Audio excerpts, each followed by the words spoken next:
अल्हम्दुलिल्लाहि रब्बिल आलमीन वस्सलातु वस्सलामु अला सय्यिदिल मुरसलीन अम्मा बअद फ़अऊज़ु बिल्लाहि मिनश शैतानिर रजीम बिस्मिल्लाहिर रहमानिर रहीम अस्सलातु वस्सलामु अलैका या रसूलल्लाह व अला आलिका व स्वहाबिका या हबीबल्लाह अस्सलातु वस्सलामु अलैका या नबीअल्लाह व अला आलिका व स्वहाबिका या नूरल्लाह।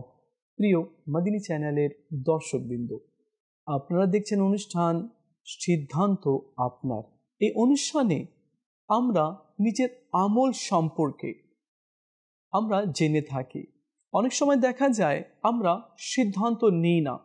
দুনিয়ার কাজের, ব্যবসার, চাকরির এগুলো বিষয়ে আমরা সিদ্ধান্ত ইমিডিয়েটলি নিয়ে থাকি, কিন্তু আমলের ক্ষেত্রে, গুনাহ থেকে বাঁচার ক্ষেত্রে, আল্লাহর পথে চলার ক্ষেত্রে, নিজের কবর, হাসর, মিজান, পুলসিরাত ভালো করার ক্ষেত্রে, গুনাহ থেকে সরিয়ে আসার ক্ষেত্রে, খারাপ বন্ধু থেকে দূরে থাকার ক্ষেত্রে, অপকর্ম, অপছন্দনীয় কাজ থেকে বেরিয়ে আসার ক্ষেত্রে আমরা সিদ্ধান্ত নিই না। আমাদেরকে সিদ্ধান্ত নেওয়া উচিত। আমরা আজ জীবিত, মাটির উপরে রয়েছি। মাটির ভিতরে চলে গেলে আর আমরা সিদ্ধান্ত নিতে পারবো না, বা আমরা সেখানে মাটির ভিতরে গেলে তবাও করতে পারবো না। তবা মাটির উপরেই করতে হবে, সিদ্ধান্ত মাটির উপরেই আমাদেরকে নিতে হবে। কেননা মানুষ একবারই দুনিয়াতে এসেছে, কবরে যাওয়ার পরে আবার সে ফিরে আসবে না। এই জন্য সময় খুব কম রয়েছে। সিদ্ধান্ত ইমিডিয়েটলি নিতে হবে। মত কখন কি অবস্থায় আসবে কেউ বলতে পারে না। আর দ্বিতীয় কথা হচ্ছে, আমাদের নিঃশ্বাস কতটুকু বাকি রয়েছে তাও আমাদের জানা নেই। আর এও জানা নেই কি আমাদের মৃত্যু কিভাবে হবে, ইমানের হালতে হবে না বেঈমান অবস্থায় হবে। আমি কি কলমা পড়ে দুনিয়া থেকে বিদায় নিব নাকি কুফরে বাক্য বলে, এটা আমাদের জানা নেই। এটা আল্লাহ তাআলার গোপনীয় রহস্য রয়েছে। উচিত হবে যাতে করে আমরা সব সময় তওবা করি আর আল্লাহর কাছ থেকে আমরা হেদায়েত চেয়ে নিই। মওলা যতদিন দুনিয়াতে রাখবে আমাদেরকে হেদায়েতের পথে রাখো। আজকে আমরা এই বিষয়ে জানার চেষ্টা করব, কিছু আমলের বিষয়েও আমরা জানার চেষ্টা করব। চলুন আগে আমরা দরুদ শরীফের একটি ফজিলত জেনে নিই। রাসূল পাক সাল্লাল্লাহু আলাইহি ওয়াসাল্লাম ইরশাদ করেন, ওই ব্যক্তির নাক ধুলি মলিন হোক, অর্থাৎ ধুলিতে মিশে যাক, যার নিকট আমার আলোচনা হলো আর সে আমার উপর দরুদ শরীফ পড়ল না। তো আল্লাহ নবী সাল্লাল্লাহু আলাইহি ওয়াসাল্লামের নামের আলোচনা হলো। কেউ বলল মুহাম্মদ সাল্লাল্লাহু আলাইহি ওয়াসাল্লাম। তো যখনই আমরা মুহাম্মদ সাল্লাল্লাহু আলাইহি ওয়াসাল্লামের নাম শুনবো তো আমরা দরুদ শরীফ পাঠ করে নেব। দেখুন কত বড় একটি কথা। আল্লাহ তাআলা নামে মুহাম্মাদের কত বরকত রেখেছে কি যখনই নামে মুহাম্মদ শুনো তো দরুদ শরীফ পাঠ করো। আর যে ব্যক্তির নামে মুহাম্মদ শোনার পরে রাসূলুল্লাহ সাল্লাল্লাহু আলাইহি ওয়াসাল্লামের আলোচনা শুনলো কিন্তু দরুদ শরীফ পড়লো না, তো আমার নবী বলেন তার নাক ধুলিতে মিশে যাক, অর্থাৎ সে লজ্জিত, অপমানিত হোক। আল্লাহ তাআলা আমাদের সবাইকে বোঝার তৌফিক দান করুক। নামে মুহাম্মাদের অনেক বরকত রয়েছে, আর এই নাম স্বয়ং আল্লাহ তাআলা তার মাহবুবের জন্য রেখেছে।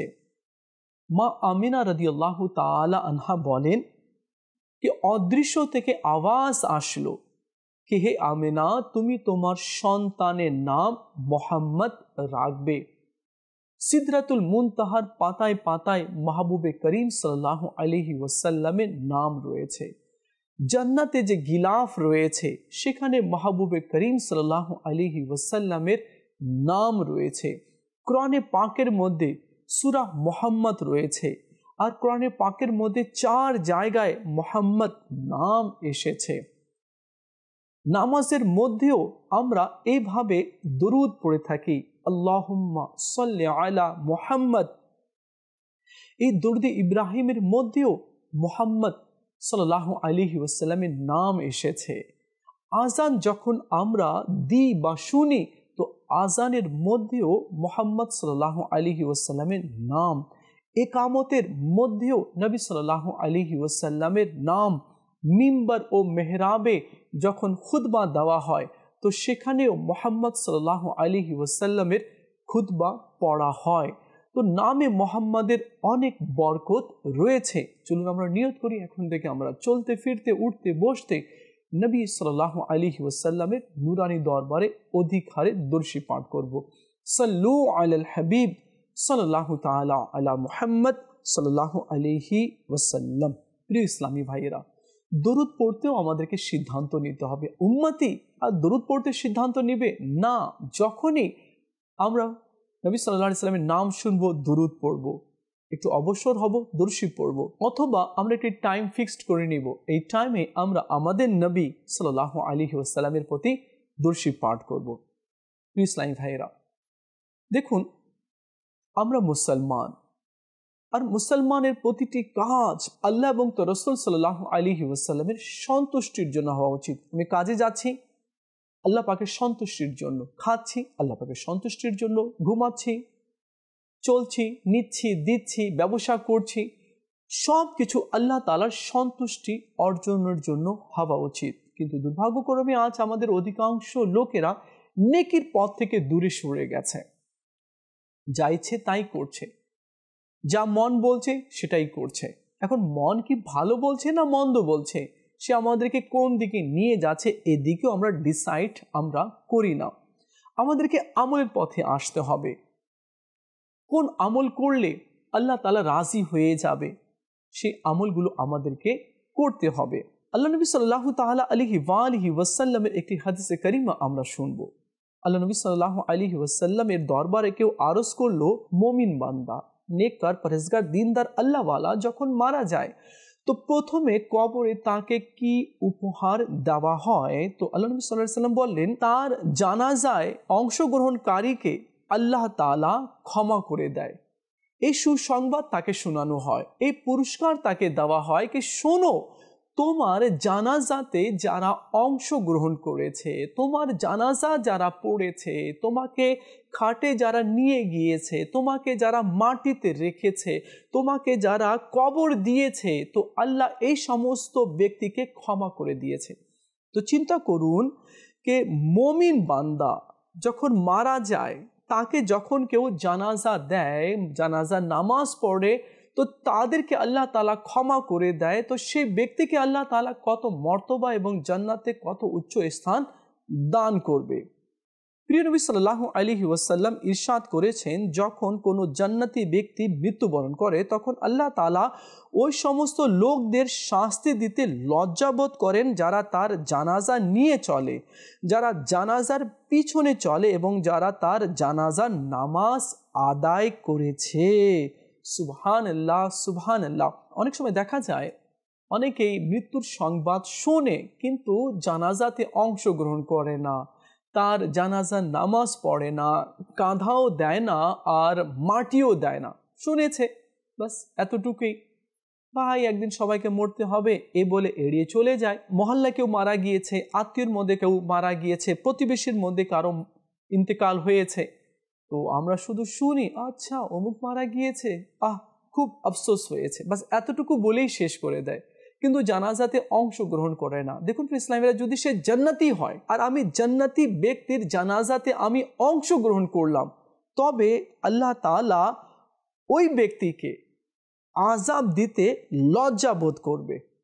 আল্লাহ তাআলা আমাদের সবাইকে বোঝার তৌফিক দান করুক। আচ্ছা, এখানেও আমাদেরকে সিদ্ধান্ত নিতে হবে। আমি একেবারে এত মডার্ন হয়ে গিয়েছি, আমি জানাজার নামাজে অংশগ্রহণ করছি না, শুধু এতটুকু বলে আমি এড়িয়ে চলে যাচ্ছি, খুব দুঃখ হলো। ভাই সময় আছে তোমার কাছে, তুমি জানাজার নামাজে অংশগ্রহণ করো। দেখুন একদিন আমাদেরকেও মরে যেতে হবে, একদিন আমাদেরকেও কবরে চলে যেতে হবে, একদিন আমাদেরকেও কেউ গোসল দেবে। আজ তো আমি নিজে নিজে গোসল করছি, যেখানে ইচ্ছে সেখানে সাবান লাগাচ্ছি, মাথায় শ্যাম্পু করছি, কিন্তু কাল এমনটি হবে না। কাল আমি অন্যের মুখাপেক্ষী হয়ে যাব, কাল আমাকে অন্য কেউ গোসল দেবে। আজ আমি কাপড় পরিধান করছি, কিন্তু কাল আমি পরিধান করতে পারবো না, আমার আলমারিতে কাপড় পড়ে থাকবে, কিন্তু আমি সেই কাপড় বের করে পরিধান করতে পারবো না। কি হবে কালকে? কালকে অন্য কেউ এসে আমাকে কাফনের কাপড় পরাবে, যে কাপড় দেখলেই, দূর থেকে দেখলেই ভয় লাগে, স্পর্শ করলেই ভয় লাগে, কিন্তু কালকে সেই কাপড় আমাকে পরিধান করিয়ে দেবে। আর সেই কাপড়ও ব্যতিক্রম হবে, তাহবান হবে, লুঙ্গি হবে। তাহবান বলা হয়, লিফাফা বলা হয়, কামিজের মতো সেলাই করা নয়, না বোতাম আছে, না পকেট আছে, ব্যতিক্রম রয়েছে। তারপরে লিফাফা, চাদর রয়েছে, একেবারে পেঁচিয়ে দিবে। কালকে তো আমাকে এভাবে লোকেরা কাফনের কাপড় পরিধান করাবে। আমাদের বোঝা উচিত যে আমি যে কাজ করছি, যে পথে চলছি, সে পথ কি আল্লাহ তাআলার পথ রয়েছে, নাকি সেটা নাফরমানির পথ রয়েছে? এদিকে আমাদের একটু দৃষ্টিপাত দিতে হবে।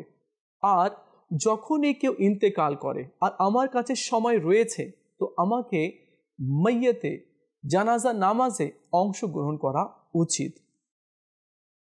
হযরত সৈয়দনা দাউদ আলাইহিস সালাম আল্লাহ তাআলার মহান দরবারে আরজ করলেন, হে আল্লাহ, যে ব্যক্তি শুধুমাত্র তোমার সন্তুষ্টি অর্জনের জন্য জানাজার সঙ্গে চলে, তার প্রতিদান কি?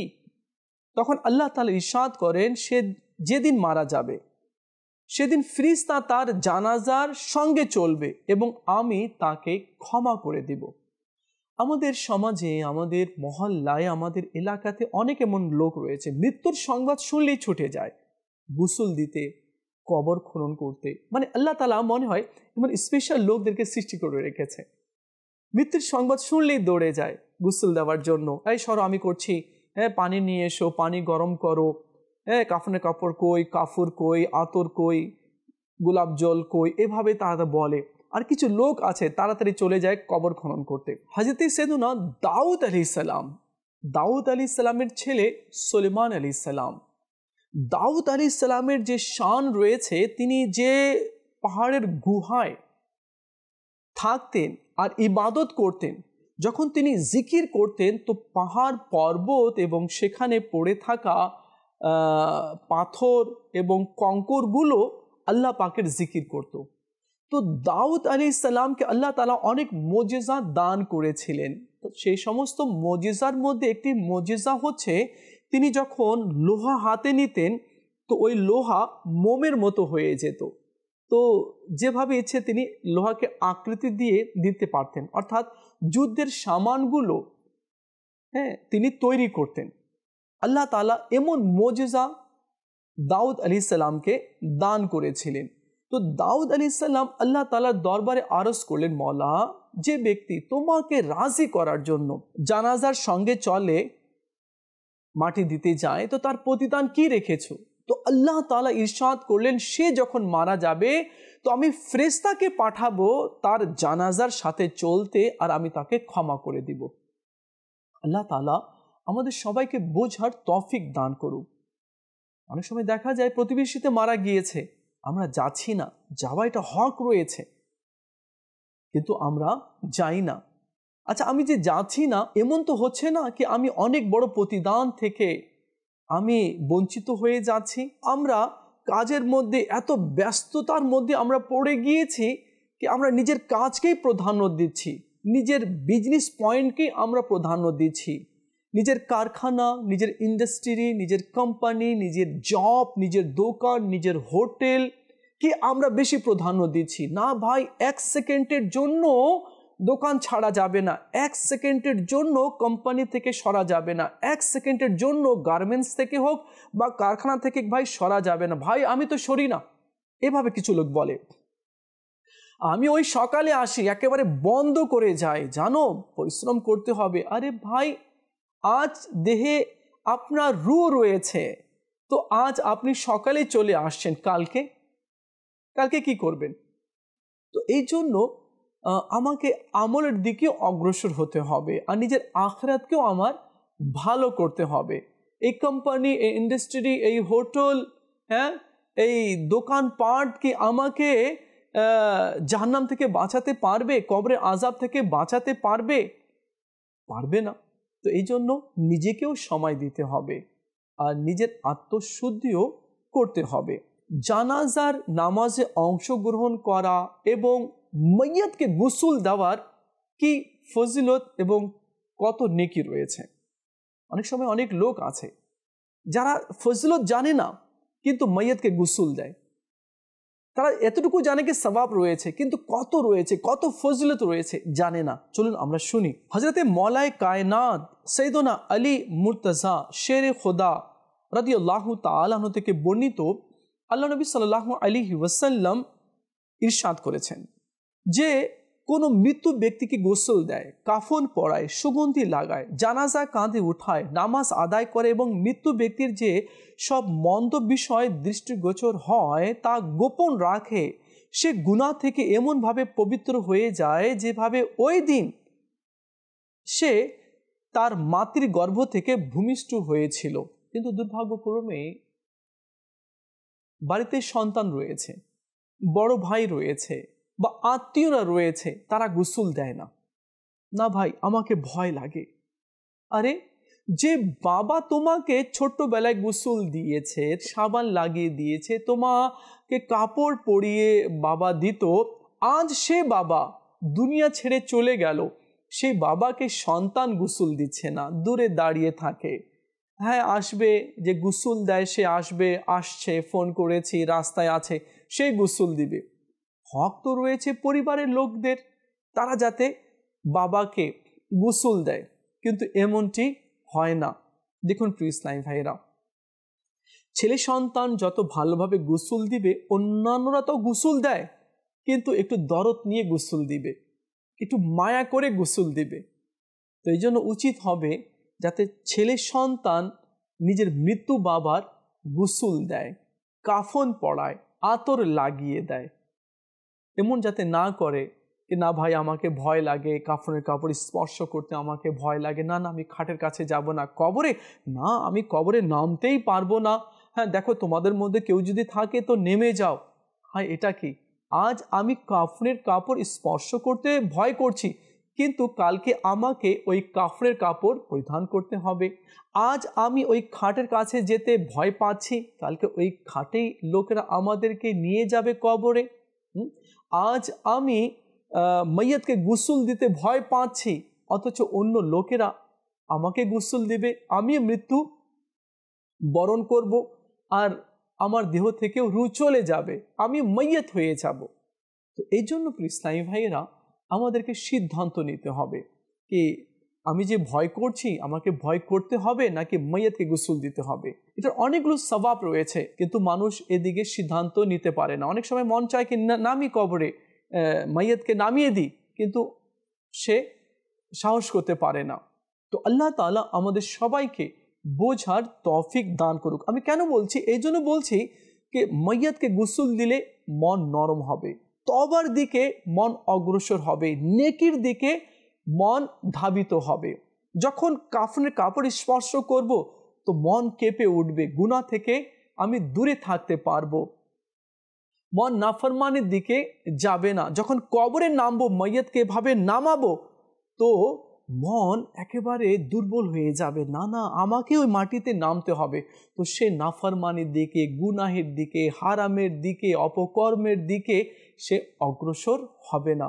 আমার নবী সাল্লাল্লাহু তাআলা আলাইহি ওয়া আলিহি ওয়াসাল্লাম বলেছেন कि তোমরা কবরস্থানে যাও, এই জন্য कि মতের স্মরণ চলে আসবে। হযরতে সাইয়েদনা মালিক বিন আনাস রাদিয়াল্লাহু তাআলা আনহুর ইন্তেকালের পর কেউ স্বপ্নে দেখে জিজ্ঞেস করলো, মা ফাআলাল্লাহু বিকা, অর্থাৎ আল্লাহ আপনার সাথে কিরূপ আচরণ করেছেন। বললেন, একটি বাক্যের কারণে ক্ষমা করে দিয়েছেন, যা হযরতে সাইয়েদনা উসমান গনি রাদিয়াল্লাহু তাআলা আনহু জানাজাকে দেখে বলতেন। বাক্যটি হলো সুবহানাল হাইয়্যিল্লাযী লা ইয়ামুত, অর্থাৎ ওই পুত পবিত্র সত্তা যিনি জীবিত, যার কখনো মৃত্যু আসবে না। সুতরাং আমিও জানাজা দেখে এরূপ বলতাম, আর এই বাক্য বলার কারণে আল্লাহ আমাকে ক্ষমা করে দিয়েছেন। সুবহানাল্লাহ। তো যখনই আমরা জানাজা আমরা দেখব, তো আমরা এইভাবে বলবো, সুবহানাল হাইয়িল্লাযী লা ইয়ামুত। আমরা এইভাবে করে জানাজা দেখলে আমরা পাঠ করব। হযরত সাইয়েদুনা আবু হুরায়রা রাদিয়াল্লাহু তাআলা আনহু থেকে বর্ণিত, আল্লাহ নবী সাল্লাল্লাহু আলাইহি ওয়াসাল্লাম ইরশাদ করেছেন, যে ব্যক্তি ঈমানের দাবির ভিত্তিতে ও সওয়াব অর্জনের নিয়তে আপন ঘর থেকে বের হয়ে জানাজার সাথে চলে, জানাজার নামাজ আদায় করে এবং দাফন পর্যন্ত জানাজার সঙ্গে থাকে, তার জন্য 2 কিরাত সওয়াব রয়েছে, যার প্রত্যেক কিরাত উহুদ পাহাড় সমপরিমাণ। আর যে ব্যক্তি শুধুমাত্র জানাজার নামাজ আদায় করে ফিরে আসে, তাহলে সে 1 কিরাত সওয়াব পাবে। তো প্রিয় ইসলামী ভাইরা, আসুন এই বিষয়েও আমরা সিদ্ধান্ত নিই কি যখনই কেউ মারা যাবে তো আমরা তার জানাজাতে অংশগ্রহণ করব। যদি কেউ গোসল দেওয়ার মতো না থাকে তো আমরা গোসল দিব। কেউ যদি কাফন পরানোর মতো না থাকে তো আমি ওই মাইয়াতকে কাফন পরাবো। কেউ যদি মাটিতে কবরে নামার কেউ না থাকে তো আমি তাকে কবরে নামিয়ে দিব। এতে কি হবে? আল্লাহ তাআলা আমাকে সওয়াব দান করবে। আরেকটি কথা, যখন আমাদের এলাকাতে, আমাদের মহল্লায় বা আত্মীয়ের মধ্যে কেউ যদি ইন্তেকাল করে, মারা যায়, তো আমরা তাদের জানাজাতে অংশগ্রহণ করব। এই জন্য যদি সে জান্নাতি হয় তো ওই জান্নাতির জানাজাতে অংশ করার কারণে আল্লাহ তাআলা আমাকেও ক্ষমা করে দিবে। আল্লাহ তাআলা আমাদের সবাইকে বোঝার তৌফিক দান করুক। আর এ বিষয়েও ইমিডিয়েটলি তাড়াতাড়ি ভালো কাজে সিদ্ধান্ত নেওয়ার আল্লাহ তাআলা আমাদের সবাইকে তৌফিক দান করুক। দেখা হবে আগামী পর্বে, আরেকটি বিষয় নিয়ে আলোচনা করব। ততক্ষণ ভালো থাকবেন আর মদিনী চ্যানেলের সঙ্গেই থাকবেন। সাল্লু আলাল হাবিব সাল্লাল্লাহু তাআলা আলা মুহাম্মদ সাল্লাল্লাহু আলাইহি ওয়াসাল্লাম।